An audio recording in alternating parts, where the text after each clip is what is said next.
So There was a friend of mine on murder. down a bit. So I heard a story once that during the space race, when the Russians and the Americans were rushing to see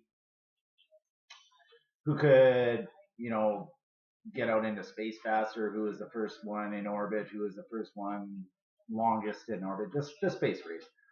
I heard this story that the Americans invested a lot in developing a special pen called the astronaut pen that would have to be able to withstand like a vacuum environment and zero gravity, and had to be lightweight because even just grams on a space mission mean a lot in terms of fuel expenditure and efficiency, I guess. So they came up with this amazing pen called the astronaut pen. My friend Cobra Ramon, she told me all about this. She knows everything about space. She's brilliant. But yeah, she said you can actually buy these astronaut pens. And I don't know how much it costs, but it was some sort of insane amount of money to send up these pens. And the Russians, they just sent up a pencil. And I have an unhealthy love for mechanical pencils. This is a good pencil. It's got a nice balance. It's got a grip on it. I'm a point .5 kind of guy. Every once in a while, I lean into the point .7, but just doesn't quite feel natural. You know, it's like golfing the wrong way for me. Um, Nothing worse than when the eraser's gone down to the nub on it, though. I wish you could just get replacement erasers for this one. You probably can. I just haven't seen one around. So when I was in jail for mischief, my hard days of six time that I just did at the Edmonton Remand Center, I missed my pencils because they they obviously, as a correctional facility, can't be giving inmates access to email or internet of any kind for security reasons, so that the inmates can't correspond in and out of the prison. But they've got a lot of correspondence that they need to do. They need to be able to write their lawyers. They need to be able to fill out for canteen forms. That's basically just being able to order food or supplies for yourself. Um, but it's hard at the remand center to justify that for the inmates because it's a remanded facility. It just means that they're charged with a crime. They haven't been convicted yet.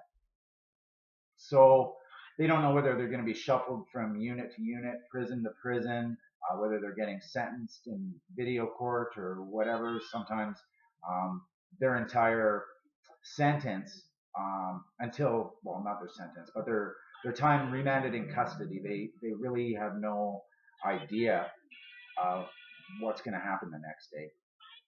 So um, they have they have their inmate accounts. We had our inmate accounts where we're able to put funds in and order from canteen, but it's always this touch and go kind of thing. And pens and pencils are available on canteen, so a lot of inmates just would rather have some Mr. Noodles or something rather than a pen or a pencil. But the point is that they're not contraband on the unit. Um, I wanted to write some correspondence while I was there, and I wasn't there long enough to justify a canteen. Um, I wasn't able to borrow a pen from the corrections officers that were there. I know that when I was a corrections officer at PGRCC in Prince George about 10 years ago, PGRCC, when I was an officer, it was our policy that inmates were allowed to use pens, but they had to use them at the desk um, and then return it right away. Opposite side of the desk, right? Big desk between us so that they can't come stab us or anything like that, right? But they needed to fill out forms. It's just the way it is, right? That's the way the world works. So now it's even safer because there's cameras everywhere. These corrections officers are trained for looking for tension on they're very well trained for looking at tension on the unit, inmates that are disruptive, and they can remove privileges sort of within the institution based on an inmate's behavior, and revocation of a pen or a pencil, or um, reading material, things like this. Those are all sort of options for the corrections officers to use um, to maintain sort of a peaceful unit, and they're really good at it.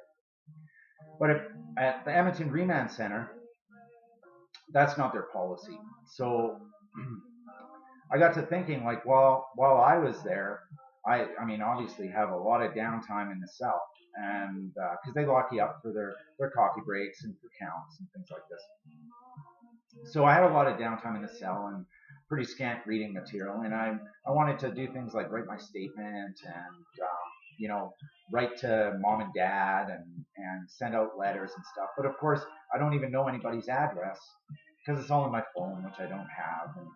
And then when you're out of the cells, sort of for a time that you're not locked up, and you have this communal area where you can access telephones and things like that, you're very limited in your time that you're able to do that. Plus, any long distance calls cost money.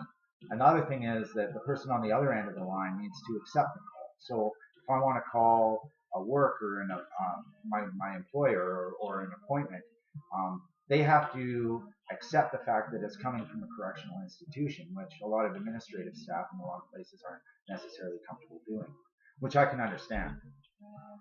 Anyway, my point is that we know that pencils are allowed, pencils are necessary, but no one can get pencils.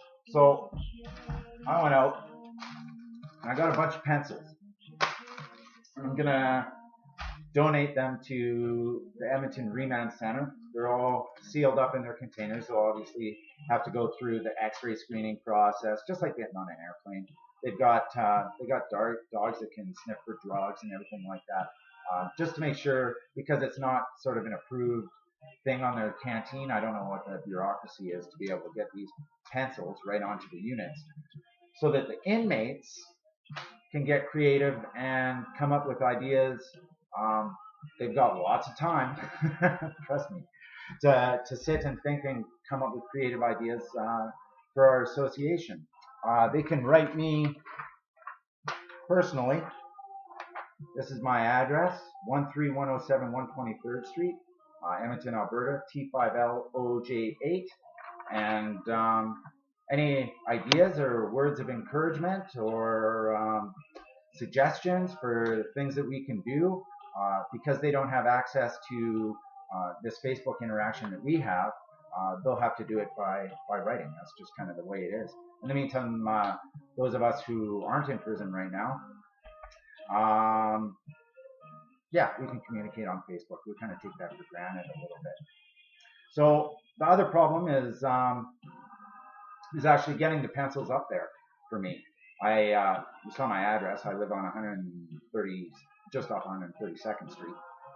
So because I don't drive and there's no buses that go up there, it's a heck of a long walk. So anyone else that's heading up to the Edmonton Remand Facility, if they could maybe just drop me a note in Facebook, that they can come pick up these pencils and drop them off at the front desk at the Remand Center, and they can sort it out from there. Just maybe leave a post here on Facebook, just so that I know that I'm home to be able to give them to you. Yeah, I only live in the basement suite of the house, and it's a rental suite, so I don't want a whole bunch of people kind of coming and going through here. That's not very respectful of the people that live upstairs and my landlord or anything. But now that Canada Post isn't on strike anymore, mail is good, email is good. Yeah, I think that's about all I have to say about that. Thanks a lot, guys. We'll talk soon. Bye.